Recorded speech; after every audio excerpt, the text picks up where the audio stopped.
which is always the best way to begin a stream. Are we on? Yeah, it says hello. Hello. Okay, so we were going to play.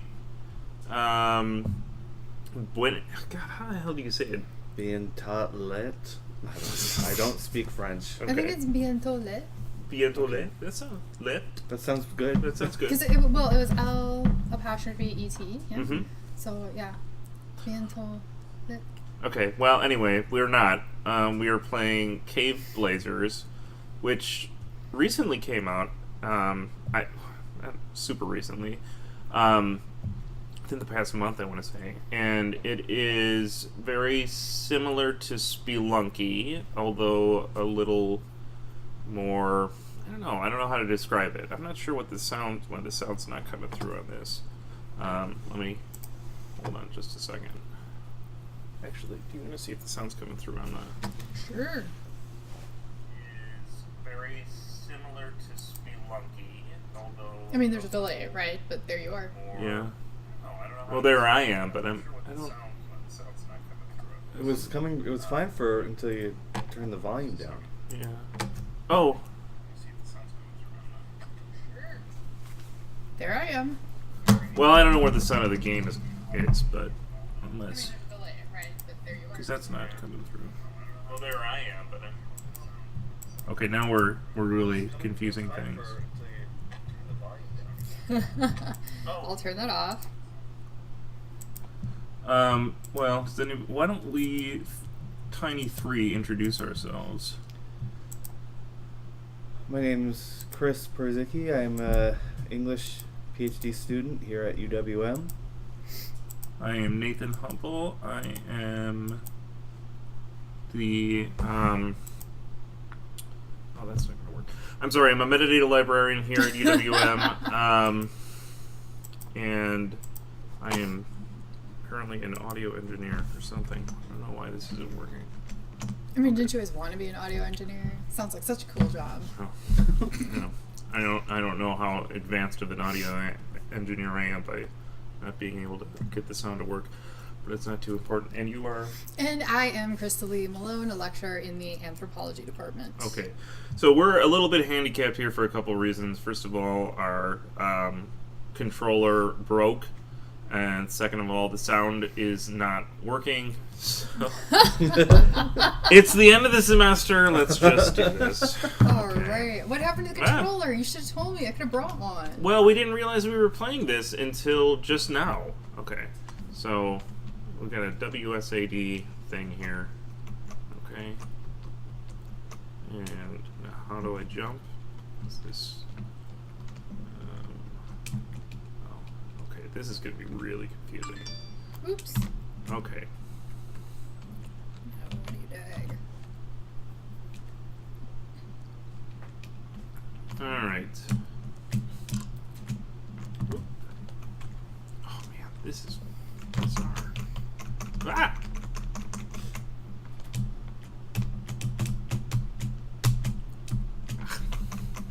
Those little guys with the white masks remind me of oh, I forgot what they're called, but in Mario 3. Shy Guys.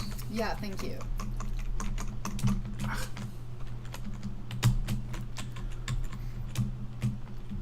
Ah!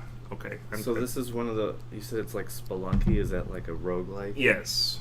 I know Spelunky is pretty popular, but Have you never played Spelunky? never. Oh my gosh. Have it, but Sound is really bothering me. But I've never played it either. Really? Well, I think that's on the docket for some point. Okay, I'm going to try this one more time because this is really bothering me that the sound's not coming through. And I know nobody else really cares too much, but the volume's up.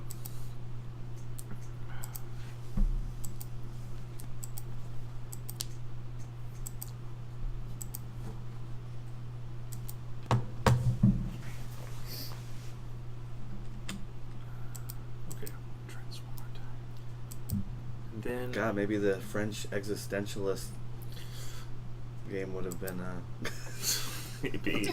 Maybe. Or maybe this is the French existentialist game. It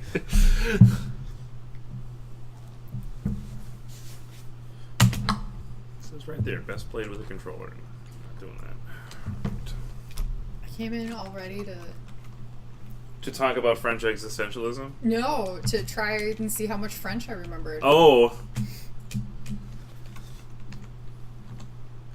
Okay. Let's try this again. This is bizarre because the way this controller is set up is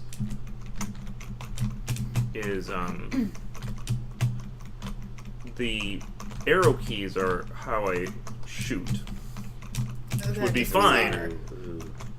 But why are you fighting Yoda? why wouldn't you fight Yoda? The arrow keys are how I shoot, which would be fine, but there's also a attack button like right next to it. But I think I'm getting it. All right. So nobody's played Spelunky. The whole kind of shtick of this is you've got you're treasure hunting essentially, and there's enemies. There's a lot more enemies in this than there are in Spelunky, I would say, and this is more kind of swords and sorcery type thing. Also, it's incredibly chaotic. And there's other non-player controlled adventurers that kind of come around. I was just gonna ask, is that what that dude is all the way on the left? Is that person... That's not a real person, though. It is not. I mean, I think it would be interesting if it was, but it is not. But they can steal your treasure, which is unfortunate. But they also have a tendency to kill people, which is nice. Except I think they take, like, the spoils of that, usually. Okay, let's take this here, and, I think there is some sort of button to...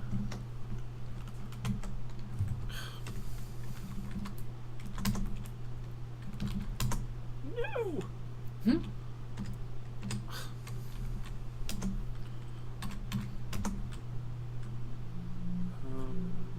Action. Inventory. Tab.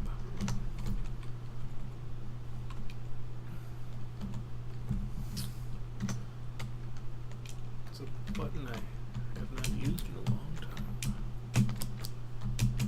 So, did everybody here watch Star Wars yet? Not yet. Tonight. Okay, alright, good. Well, I haven't either. Okay. And I am getting rather annoyed at my Google News feed for trying to tell me about. Oh, Twitter has just been a minefield. So I've gotten fairly lucky in that a lot of my friends are very anti-spoilers, so they'll make a comment and then put what they really want to say. Or they'll make a post, right, and they put what they really want to say in the comments, so I can just not look. Oh, that's a good idea. But even so, there's been a lot of, like, very fast scrolling, especially in Twitter, so as to not actually be able to read anything. Mm-hmm. I follow Mark Hamill on Twitter, and he's been blocking people who have replied to him by spoiling things. Oh, and nice.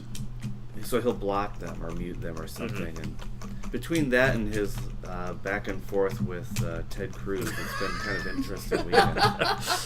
That was very funny. So I normally don't follow any famous people, but I've seen a couple retweets of Mark Hamill recently, which thinks maybe I should just break my rule and follow him. He's fairly entertaining, and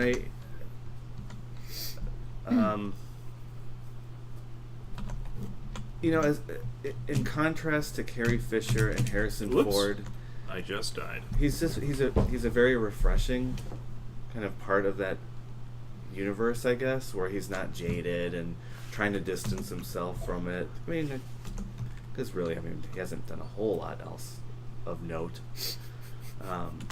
Yeah. Well, I mean, there unless you count Corvette Summer, the ABC miniseries. I've never even heard of that. He did that. I think he did that after Star Wars, right? I think that was like, and he got into an accident in that, and then he has a scar from it. Yep. Which you can see in Empire Strikes Back. Well, so we're really talking about this game here, I think. We're talking about this. Well, it's because there's Yoda. That's right. Is that how that started? I mean, that was the first thought in my head the second I saw one of those bad dudes. It's like, that looks like Yoda. So I'm assuming this is procedurally Yes, it generated. is. It's like all good roguelikes, I guess. Of course. Well, I don't think it's a roguelike unless it's procedurally generated. On some level. Well, what makes a roguelike? What makes a rogue... Well, okay, so roguelike would initially have denoted something like the game Rogue, which was... I think it was ASCII based in terms of like how it was built up, but it built its maps, and then you went through the dungeons, which were procedurally generated, and once you died, and that was it. Yeah. So the characteristics are permadeath, procedurally generated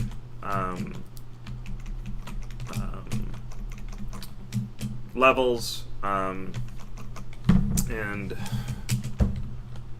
I think in addition to that, when people would say a roguelike initially, they would also mean something similar as far as the gameplay of Rogue would be, which is more straightforward, old school computer role-playing games, which are very inventory heavy and kind of boring and slow-paced. And so what kind of happened with Spelunky was that it did something similar, except it decided to take some of those principles into a platforming game. Okay. And then after that, I know there's other ones that I'm probably missing, but a big one after Spelunky that I thought kind of changed things a little bit was Rogue Legacy, which kind of introduced some gameplay elements carrying over from playthrough to playthrough.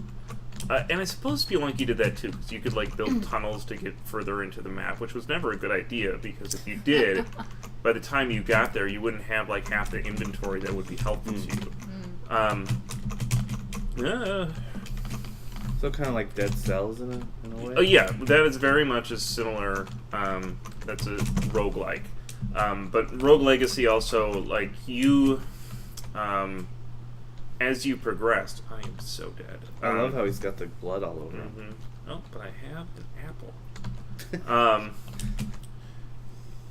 As you progressed, like, you could upgrade, and as you went through, you would find better armor, and you would find better equipment and whatnot.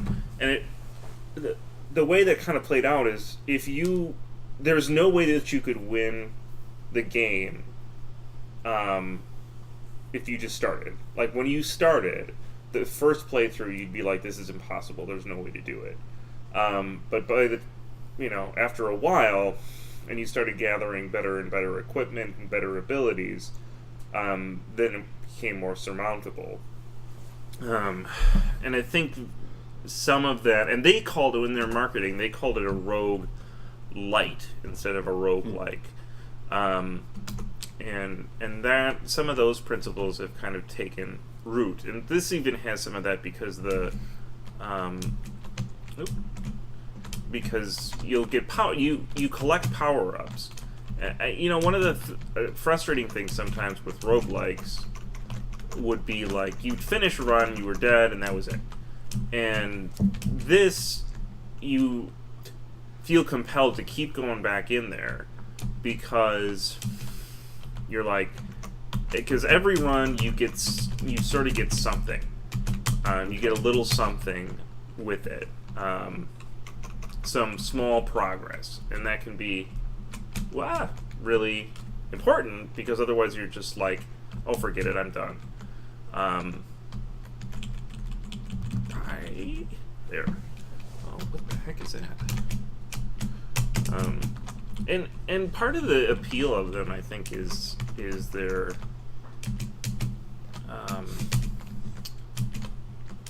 how the discovery. You know, you're like, well, what can I do here? What new cool thing can I learn or do or whatever?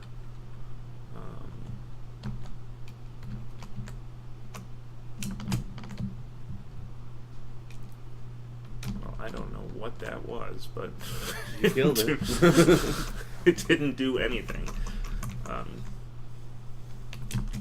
And I like them because they're just kind of lightweight things, and it really is nice for me when I'm just like, I only have like 5 minutes before the child wakes up,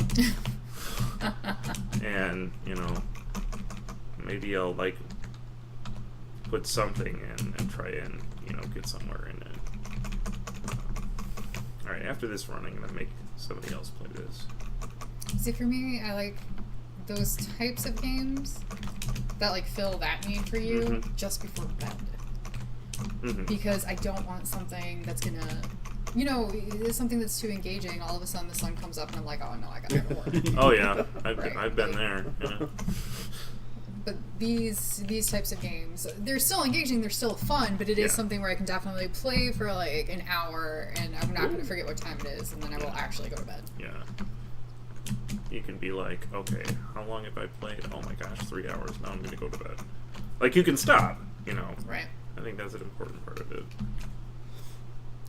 We've been playing Fallout 4 again, but like first thing in the morning, like I just make a beeline to the computer, start the coffee up, and then I'll be there hopefully for an hour, but then before I know it, it's like, wait, what are you doing up? I think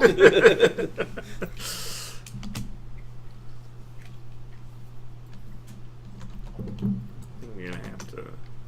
Uh-oh. There we go. Plus 20.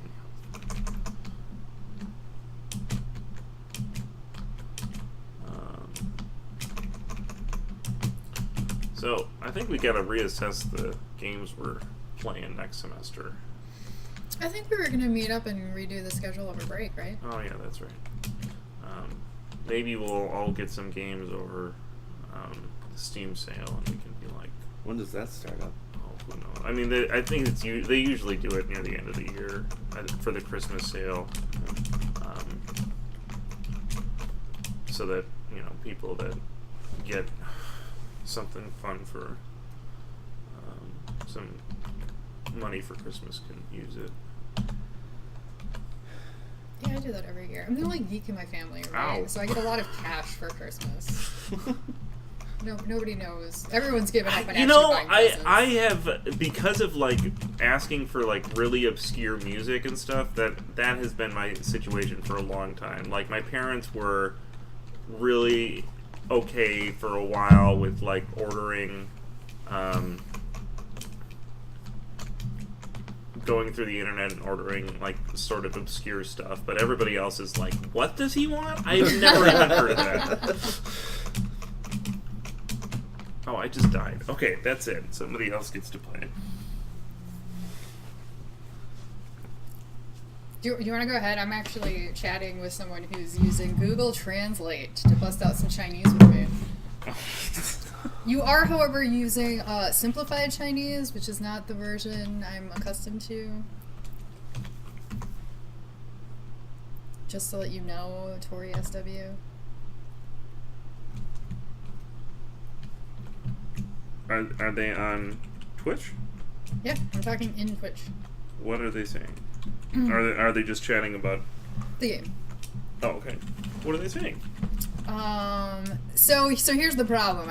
There was some pleasantries exchanged. I could read that, but there's two different systems of Chinese writing. Mm-hmm. Traditional and simplified, and I read traditional, and he's responding with Google Translate simplified. So I can make out that he says this game looks like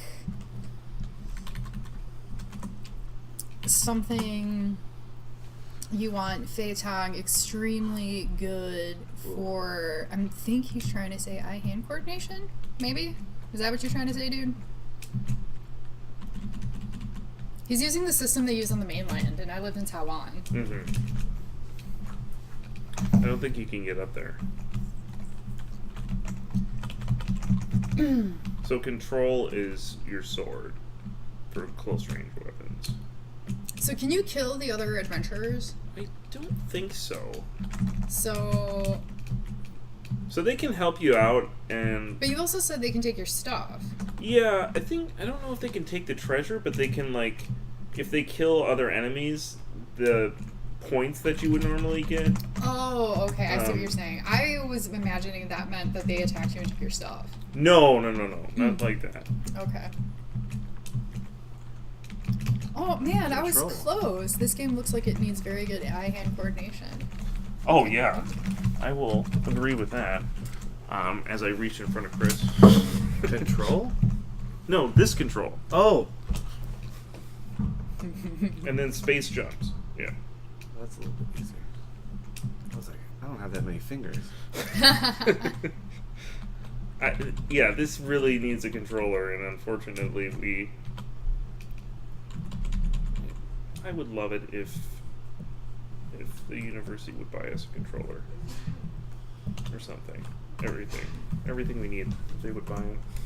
All right, yeah, do it again. There's nothing up here.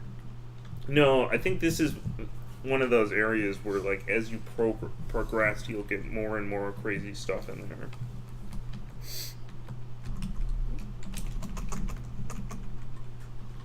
Wait. So how did everybody's semester go? The people in here who actually care about how semesters went, which is not me. I mean, my semester went pretty well. Yeah. Had fun. Oh yeah, you missed it. The game expo. I did miss it. I had fun streaming the some of the student games. Mm-hmm. I mean, none of my students seem to hate me this semester. I got no complaints so far, so that's always good. How long does this last for? I don't know. But that bow and arrow was some equipment back there. Oh, it was? Yeah. How about you, Chris? Your students hate you, or did you have a good semester? I'm pretty sure they did, but that's okay. I am kind of... I had an interesting semester. I taught at MATC, which has a bona fide game development program. Oh yeah? And Did you tell anybody about our Twitch stream? no, I didn't. I to be honest, I felt a little apprehensive about saying, at UWM. I felt a little odd about that as a student or myself. I don't know. I actually get that. So If like, you press E, you'll pick it up. Okay. I taught And it then ripping. Press tab here, and then you can move over to C. Oh, a cursed feather. Great. Explosion. Hey, that's pretty good. So if you press E, you'll equip it. I don't think I told my ribbon class that I did this either. Like, I told my UWM class, right? Because it's like, hey, this is the university you go to. But then at the other college, I'm just like, Yeah. that just seems, it seems weird. I mean, I have no idea. I don't know, because I've never taught any classes, so I don't know, like, how I would approach that. I had one student who... I mean, this is a college prep course, so most people were like undeclared because they were already had their eyes on other things. So this one student, I thought she was going to be a character designer because she was really interested in character design, and I had never thought of that before as something that a student would pursue. Uh-huh.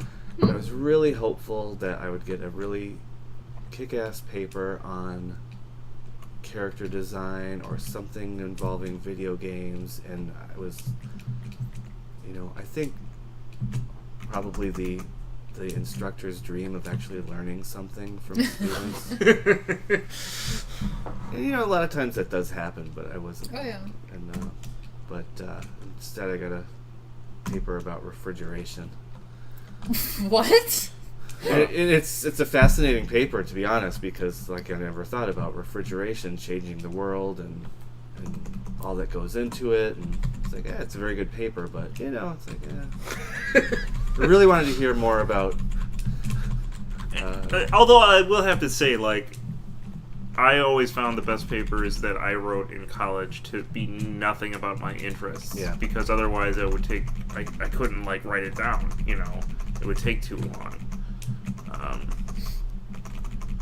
And I've had a student tell me that before, where it's like, if you're interested in Minecraft and you're really into it, why not write about it? Oh, because I don't want to mix work and play. So I can understand that. Yeah, I think that's kind of how it goes down.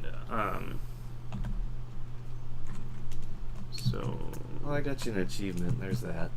I've heard people say that about majors sometimes, or jobs, right? Like people who really, really love to cook, well, yeah. but they don't want to be a chef. Yeah, well, yeah, absolutely. Oh, yeah. I don't think I've ever. I used to cook quite a bit until I got a kitchen job, and I don't think I've ever really. And part of it too is once you get into the restaurant business, that kind of cooking is just gross. Oh yeah. Ooh. Oh, I still can't eat omelets.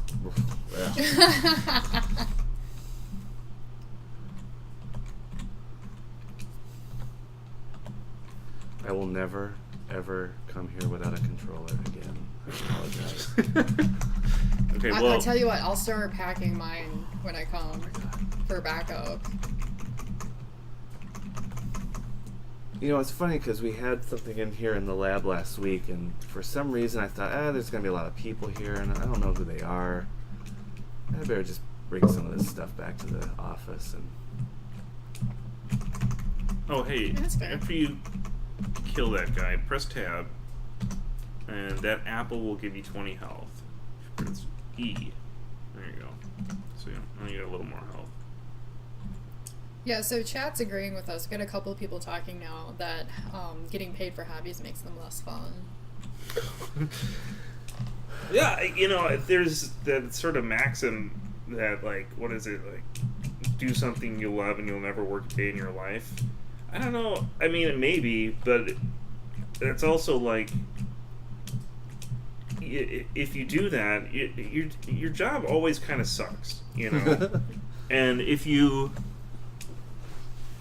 are doing something you love, it's going to be wrapped up with things that you hate doing. Sure. And I think sometimes what happens is then you hate the thing you love eventually.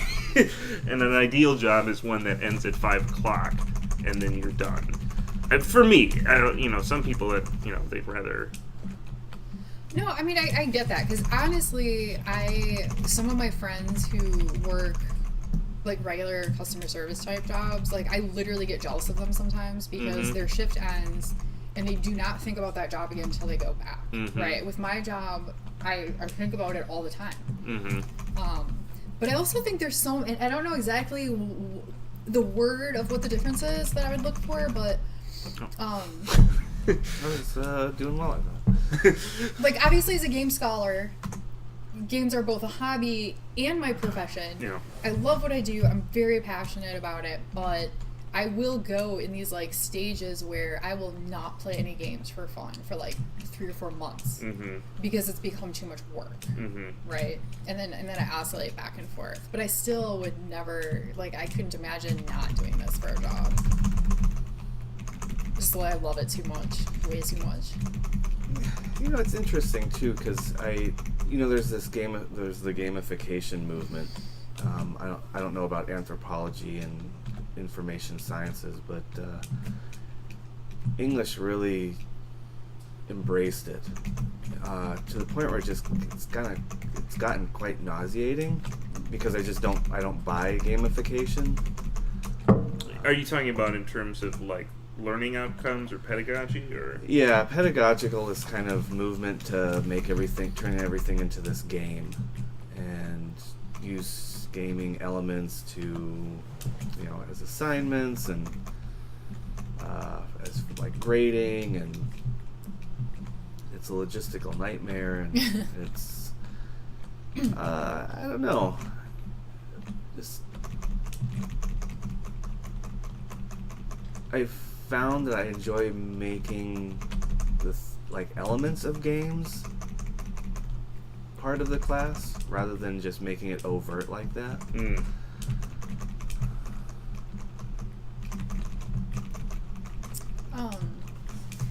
Nice to not have a mechanical keyboard. This would be very noisy.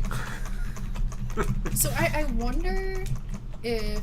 So I've never seen gamification done very well, and I wonder if there is some method, something that could be done where gamification could be beneficial, helpful, engaging. But a lot of times what I've seen is like the veneer of a game plastered over the exact same tasks that you're going to do anyways. Mm-hmm. I mean, that's the problem with like some digital, or not so much anymore, but some digital humanities project where it's like we're going to do exactly what we would be doing, or even something even more elementary than we would be doing, but we're going to do it on Pinterest, and on some level I think that's fine because it's an important stage of that development where you're trying to figure out like, well, what does this mean? Although it does like kind of question like, well, why are you doing that in the first place if you don't have a good plan for what that means? I don't know. Do you think that you guys are a little more suspicious of it because what makes a quality game for you, you have certain aspects of what makes a quality game for you that you just can't see in a classroom setting? No, for me, I don't think that's it, right? Because if you look at most games, they, or maybe I shouldn't even say most games. I tend to really, really like MMOs, right? MMOs are great at teaching. Think about it. When you first log on to an MMO, you don't know how to do anything. And it ramps everything up. You learn how to live within the game world. So I think from that perspective, and then maybe that's why I'm theoretically okay with the idea of gamification, because I see how good games can be at teaching. However, it's like a saying I've heard, right? If you call a pile of shit a rose, it still smells like shit, right? I mean, the name is like the veneer over it, and that's what I often see in gamification. That's the problem. If you take writing a paper and say, well, if you turn in this paper and get an A, you get to level up, that doesn't make the act of writing the paper any more fun or game-like. But that's how I often see gamification done. Yeah. And that's the problem. The problem is they're not actually gamifying the tasks. They're just calling it a game or calling the grade a level, or they're just changing words and not making the stuff engaging. So you said that MMOs are great at teaching because, or you see them great at teaching because of the way that they kind of enmesh, or maybe I'm putting some words into your mouth, but the way that they enmesh you into their game world, or like they introduce the game world to you and the mechanics to you. Is that so? I see that, but I wonder, that's very different than teaching sort of humanities concepts to people because it's more mechanical, right? It's not the same thing to be able to say, here are some anthropological concepts in terms of how to study something, because that's not as a mechanical process as doing combos, or like these are the ways that you confront these different types of enemies, or here's a smaller enemy and here's a larger enemy where you have to combine some different tactics. So I wonder, or maybe I'm just thinking about it in too concrete of terms, and yeah. So think about this, right? So a lot of everyone I know who's like really smart, does really well in school, they read a lot, right? But in reading, they don't sit there with a dictionary and look up every single word that they don't know, right? Or you're not going to get into the book, right? Yeah. But you glean what words mean off of that, right? Well, and this is absolutely true. I was playing Final Fantasy XI like a lot just before taking the GRE. I am positive that my GRE score was higher because I was playing Final Fantasy XI, and that's because I gotta say, there's like 2 or 3 words that the only reason I knew is because I'd seen them in the game. Okay. So one of them, for example, that I'd never seen anywhere else before was neophyte. And there was a type of mob in this one area where they had neophytes and what was the other one? There's these different levels. Chocobo? No, not Chocobo. There's this one area where the mobs were all had these Latin-based names, and the easiest one was the neophyte, and then it went up from there, right? Okay. So neophyte actually comes up on the GRE. And it was one of those, like, what is it, the analogy problems you get on standardized tests. And I'm like, well, the neophytes were the easy guys, and so this is going to be a beginner, and that's not how that's not something inherent in a game, right? I mean, no, it's not, but it can be incorporated into it. Yeah, but that's like reading comprehension. I'm not convinced from that argument in terms of like that there is an inherent different quality for games that can teach that type of thing. But I'm not saying that it's not true, because I'm just wondering, like, what are the things, like, how do you teach? Because you also see things like let's use Assassin's Creed as an example. Like, there's plenty of like historical research that goes into Assassin's Creed. Along with a bunch of bullshit, but I mean, there's plenty of historical research in there, and they really wear it on their sleeve. I mean, there's like, they really advertise the map research that they do and all the historical figures that they do, and they have like a whole glossary and everything. And I would not be surprised that there's a lot of people that played one of the Assassin's Creed and got really interested in that period of time, and it encouraged them to do some more research into it, or go into history or something like that. And that's great, but I don't see that as any different than reading a text that presents that in the same way. But at the same time, you do get a different experience wandering around, say, a digital mock-up of Rome than you would about reading it or viewing it on a map. And that's a totally different experience that you couldn't necessarily get from a book. But I don't know how you incorporate that into how that's incorporated into traditional pedagogy in a way that can be useful.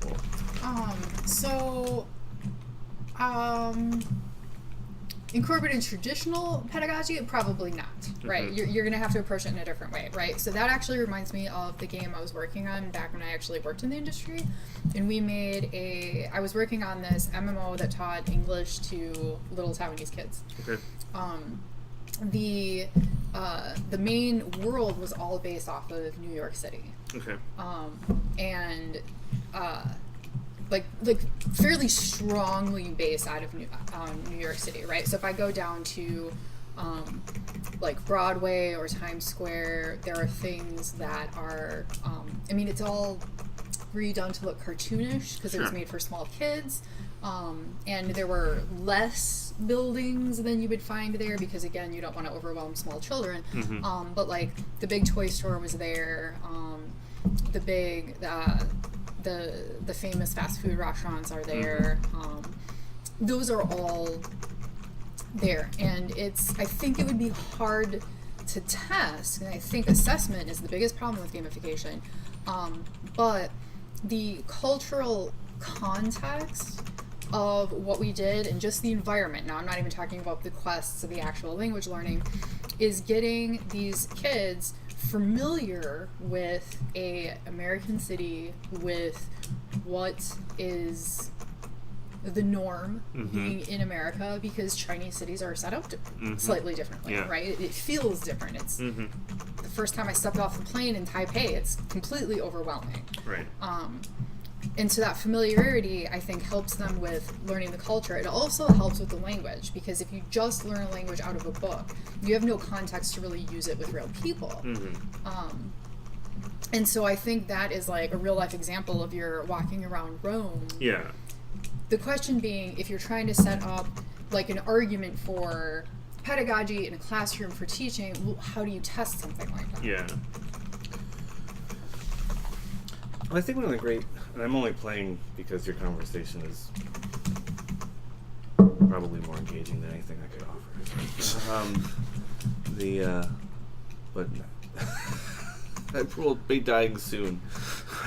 There's the, which Do you want to give it a try? Sure. Okay. Here. Let's all play musical chairs. If you want to type, go ahead. Just tell them that it's you, not me. I think one of the great promises of gamification, or the hopes, is that, with games you can try, unlike a text, when students... what is that button for continue? Enter. Enter. Yeah, it's weird. That is weird. Okay, so W, S, A, and D are your movement cues. Yeah. And... Oh, is that your gravestone? No, it's something else. Somebody built it at some point while I was playing. So this control is swinging your sword. Alright. And the arrow keys are how you shoot your arrows in different directions. Space is jump. And then tab is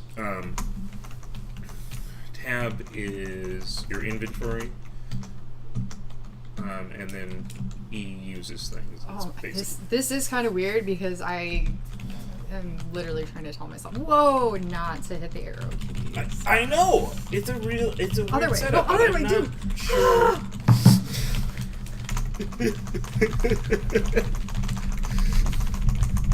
Yes!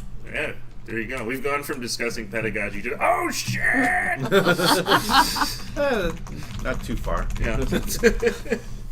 Like you do. Yeah. How do I pick this up? E when you're over it. There you go. I got pretty things. And then you can look at what they do in your inventory. I don't really. Let's focus on smashing some stuff first. I think with games like versus a text, I mean, students, especially like younger students, revere the text and never question the author. Okay. Whereas a game, the hope is that you have the opportunity to experiment, try different things, and kind of test the author. Because you're playing against the author, right? Yeah. And so ideally, I think what those who are really into gamification are after. I mean, again, there are also different flavors. Like Crystal Lee said, there's all sorts of different veneers that people put on this. Badges. I'm sorry, I just want to... Tori mentioned she may want to keep her eye on her health bar. That's a good tip for you. Thanks, Tori! Anyway, go ahead. So the badges you're talking about. Like badges and achievements, those Yeah. types of things. It's almost just different grading systems. Yeah. But that end up having to get translated into A's and B's anyway. So it always seemed like kind of a short shrift of the the interpretation of. Woo! How did you not die there? I don't know. Wait, that's not what I wanted. Tab. Thank you. You got 1 hit point. Well, Whoa! not anymore. I was trying to eat the apple. All that effort to grab the apple out of your bag and to killing you. All right. One more time, then someone else can go. Now, there was something that you said that it was really interesting, because I'm trying to remember what it was. It was. It wasn't oh shit, go that way. It's. You mentioned. Oh, I'm interested in this idea of sort of like playing against the text as being sort of a sacrosanct. No, that was a sacrosanct monolith from the author or something. Yeah. And games, you being able to play a little more with the author of them. Not only sacrosanct, but it's something that, as in higher education, the students, if they've gotten that far, they expect to be able to read. Yeah. They know how to write. But now all of a sudden they're confronted with these amazingly difficult texts and being asked to do, sustained critical thinking, and it's something that some of the best high school students will say that they have a really hard time making that leap. I mean, what was I saying? Math majors are one of they're most likely to change their majors because the incline from the jump from primary high school level math to college level math is just extraordinary, and it just sends people out. Well, I would wonder if that's because, like, in high school math, most often you are trying to find the answer that somebody else has already been able to arrive at, and once you get into higher level math, it really becomes more. I mean, there's still an aspect of that, but you're trying to do these proofs and all these other things that the answer is not, as obvious, or it doesn't have as straightforward of an answer. Yeah. Well, and you have to show your methods. Yes. That's connected. Again, I teach English, so that's connected to writing, where the most difficult thing is, okay, you've gotten from point A to point D, but you need to give me B and C, and how you got to each of those levels, and explain it to me like I'm a 3-year-old, basically, because I don't know. Well, yeah, I mean, if you come to the conclusion that, Hamlet is a robot, I mean, I'm interested, but I have no idea how you got there. Yeah. I remember I haven't taken a math class for many years, and I remember thinking, like, those proofs were the worst because, like, I know the answer. Yeah. Why do I have to show my steps? Mm-hmm. And, oddly enough, it's one of the things I look back on fondly the most. Fondly? Yeah. Are you sure that's the word you were looking for? Yeah, I like those. Oh no, this is not going to end well. The pit of despair. Alright, Nathan, you gotta take this. Okay. I for one am... This one's yours. Yes. Whatever crazy stuff you have. Oh my in god, yours. you guys have the same... Yeah, but We do. hers is filled with, like, milk. Sugary goodness! Yeah. So real quick, before we totally lose this tangent, so I see the same thing teaching, anthropology, but there's books they're reading or whatever, and there's this idea of it's in print and therefore, it's right. And if a kid doesn't get it, a lot of times they just assume that they don't get whatever the author is trying to tell them, right? But with a game, it's different, right? Think about it. If you're if you listen to gamers talk about something they're trying to accomplish, even if it's really hard, it's, oh, this mechanic is broken, or this designer should have done it better, or there's this different way of approaching a game where they're going to engage more rather than just, I don't know, it's less passive. Well, what if No Man's Sky had been released as a book, you know? Then it would be short. I don't know what. I guess maybe that's a bad comparison. That's you know, if there was a game who the developer had consistently put out great titles, great work, people were really looking forward to the next release, it comes out and it's garbage. You know. I don't know. I don't know where I'm going with that. Well, I mean, are you going like, okay, if it was a book, people might be more inclined to say, oh, maybe I'm not engaging with this right, or I don't get what this is saying, or something?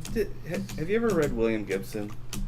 No. Okay, so William Gibson read Neuromancer. Right. Wrote Neuromancer. It's, you know, your great, well, depending on who you are. I always liked it because it was an exciting kind of look into what,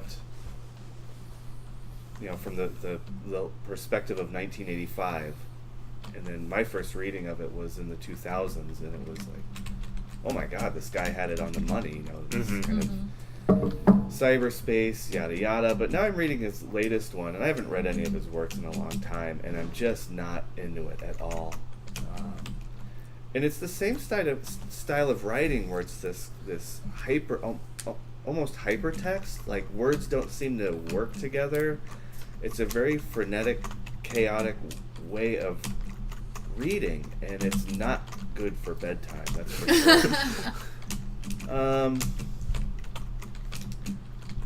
sure.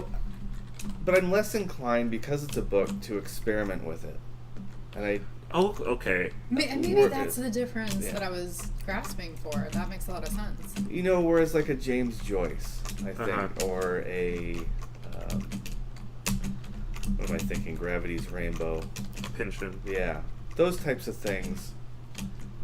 You know, I interestingly enough, I read both of those books after starting game studies and media studies, and they were always framed as playful texts, like things that you can read and kind of have fun with, and it was more enjoyable just kind of plowing through those and kind of seeing what I could glean from them, right? Yeah, and I think that's okay.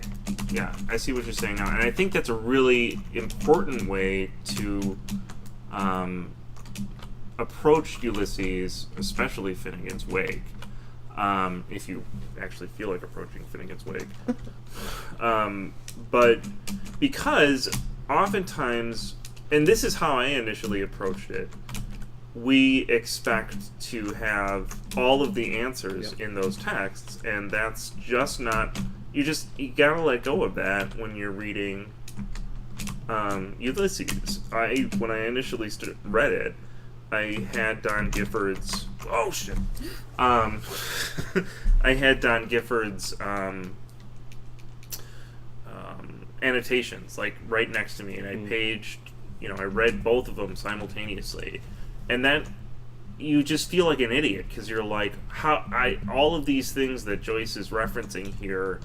There's no way I would pick that up, but that's not how you should approach it, because if you do that, you're totally gonna you miss all the playful things. You miss all the funny dialogue and what they're trying to do, and Bloom's kind of weirdness and all this other stuff. And it's hard to let go of that just because the way that you're conditioned to reading literature is that you will fully understand it by the end, and if you don't, then you read it wrong, you know. We had a similar experience in Thomas's anthropology. I can't remember which course it was, but we read Judith Butler, and I mean, I'm used to Judith Butler. I'm used to reading it I've been exposed to enough of it. I'm not quite sure whether I like it or not. It's just become one of those things like, oh, here we go again, Judith Butler. And it was interesting to be in a class in anthropology, and people across the board hated it, just despised it. And it was this kind of like, so what do we want to talk about Judith Butler? I hated it. Who writes like this? Why would you write like this? And it was interesting to me because it's been such a long time since I've read a text where it was supposed to be easy, you know, or not easy. That's not the right word. Where the information, it was a delivery mechanism, a vehicle for information. That's okay. So, all right. So there's a couple things I keep thinking of. I'm not picking on anthropology. Yeah, sure. No, it's fine. So, as we were talking about, like, being able to play in a game as far as, like, the intentions of the designer. So, during the... what's her name? A woman who did Feminist Frequency, Anita Sarkeesian. And there was this, you know... I don't know, there was just a whole bunch of idiots, like, you know, complaining about everything that she did. And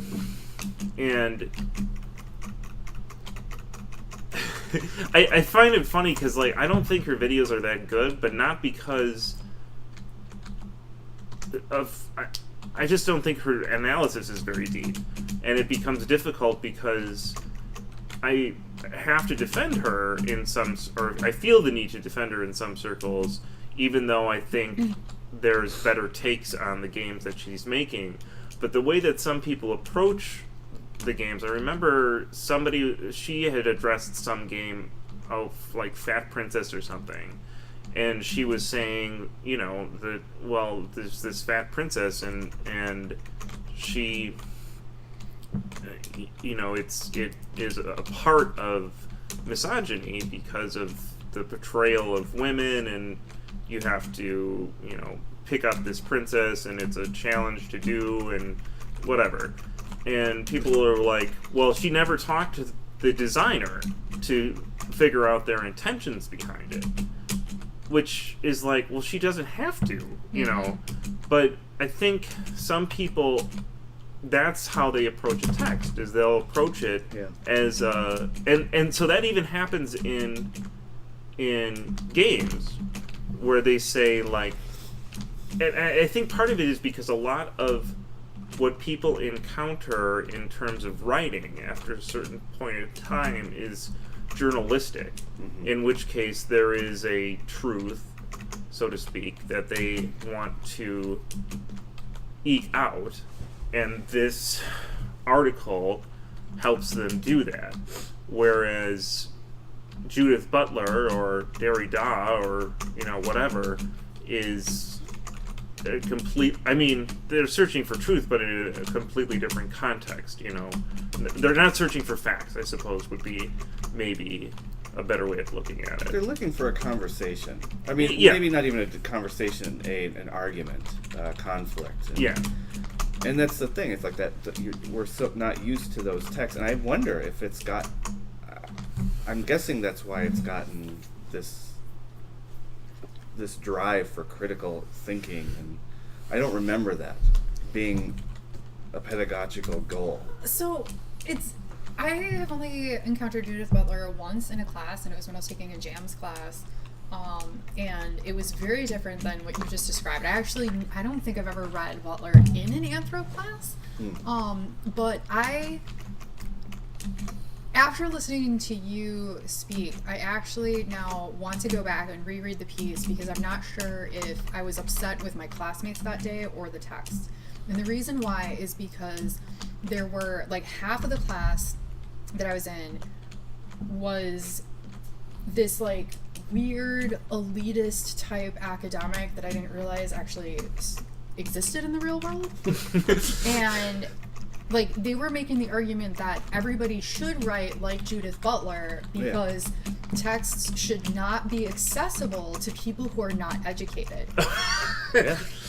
And that argument Right, so they're not even making an argument about anything Judith Butler was actually saying. Right. It was just about her writing style. And for me, I'm like, this is the most horrifying thing ever, because I am very much of the, like, American public education is great because we should, people should be educated. There shouldn't be gatekeeping to that. Like, I just come from such a completely different standpoint than my classmates were coming from. It was amazing.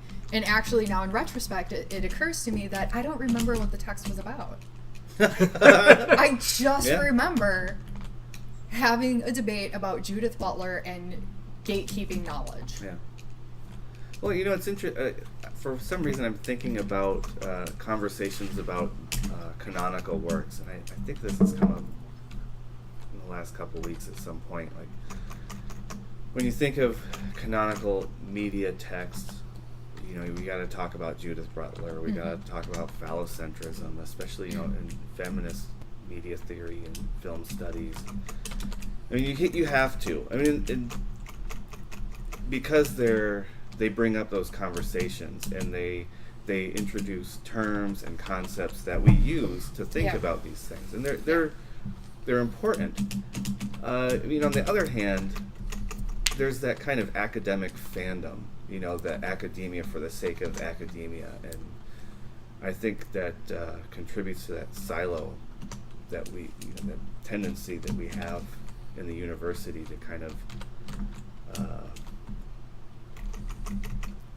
that ivory tower. See, and I wonder if maybe this is because specifically being a cultural anthropologist, where we literally go out into the field. Like I was not raised in the silo. Yeah. Right. Like I took some classes, yes, and I read some of these texts, and we had those conversations. But then I always took that, and then I went out into the field, and did whatever. I, did the World of Warcraft thing, which I guess was in Milwaukee, but fine. But then I went and, worked in industry for 2 years. Yeah. So there was always this back and forth. And, and that's why I was so surprised by this class, right? Because these were, a bunch of peers who were like fully in that silo. And until that moment, I hadn't realized that there were people actually like that. Like, I thought this was some kind of straw man argument. Yeah. So I didn't know, right? Not that I want to cut this off, because this is a great conversation, but we are 4 minutes past 3. Yeah. Well, when I die, we can stop. Okay. Because I'm having fun. I know. Part of me doesn't want to stop, but I have a arrangement to go play Kobolds Ate My Baby. What is that? It is a RPG of sorts. The whole thing is based on one book, from what I understand. I haven't played yet, so maybe I'll let you know next time I see you. It's kobold? Yeah, kobolds. Kobolds, like the little D&D bad guys. Yeah. We play, the players play the kobolds. Nice. And apparently they eat some babies or something. I'm not entirely sure how this goes. I know, right? As you do. I asked if there was actual babies being brought to the game, and they said I'd have to wait and see. Wait, you mean actual babies? Oh. It was a joke. Yeah, I'm sure no one's bringing a baby I was to wondering eat. if there's some kind of candy that you could have, a baby candy, baby-shaped candy. Sour Patch Kids. There you go. There you go.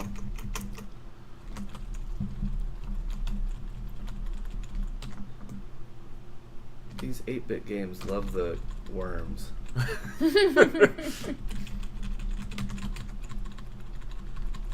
Oh dear. So I assume we're not going to be broadcasting the next couple weeks? Well, I mean, next Monday's Christmas. Yeah. And then I think the one after that is New Year's. Yeah. Well, I won't be here, so. Well, I think the library's closed anyway. Yeah. Well, it's not like we can't use the Twitch screen on something else, but that's true. Yeah. I'm not gonna use it because I'm probably gonna have to take care of children. So.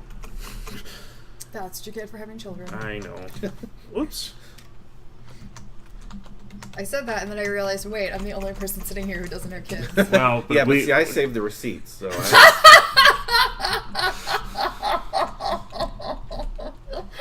I think that's the funniest thing I've ever heard about kids. Unless you're the kid. Yeah, the parents think it's hilarious. Of course, the time that I'm like, okay, when I'm dead, we're done, is the time that I'm actually doing really well here. Is this the furthest you've gotten? I've gotten to this boss before, and it's a random boss too. It's not the same boss, and I've gotten to them before, and then when I got to them the last time, I was at like 2. So I'm doing a little bit better this time, but whoop, not much.